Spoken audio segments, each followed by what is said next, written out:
Setelah kenaikan jelang Ramadan, harga kelapa kukur masih bertahan di harga Rp10.000 di Kabupaten Aceh Timur, Provinsi Aceh. Namun harga sembako lainnya menurun selama Ramadan. Setelah kenaikan drastis sejak bulan Maulid hingga jelang Ramadan, dari harga Rp5.000 hingga Rp10.000 per buah. Selama Ramadan ini belum ada kenaikan harga kelapa dan masih bertahan di angka Rp10.000 meski kebutuhan kelapa meningkat. Pada dasarnya sebelum Ramadan harga kelapa ini memang sudah merangkak naik. Maulid itu harga kelapa sudah mulai naik dah harganya.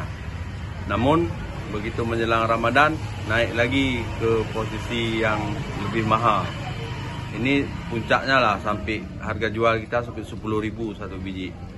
Dari Rp5.000 sikit harganya sudah mencapai 2 kali lipat.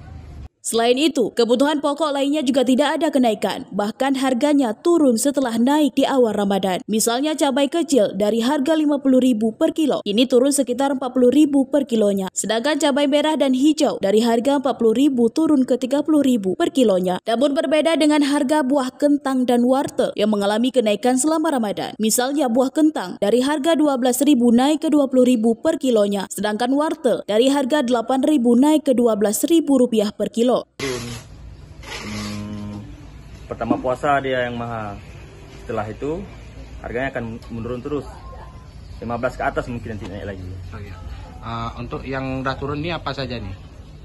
Harga cabai, beras, telur, sayur-sayuran lah. Yang naik cuma kentang sama wortel untuk kebutuhan kue-kue mungkin. Berarti kemungkinan naik di 15 ke atas Ramadan? Biasanya tiap tahun segitu biasanya. 15 ke atas pasti akan naik. Harga sembako akan naik kembali di akhir Ramadan dan tergantung pasokan barang dari Sumatera Utara. Dari Kabupaten Aceh Timur, Romi Syaputra melaporkan untuk Puja TV.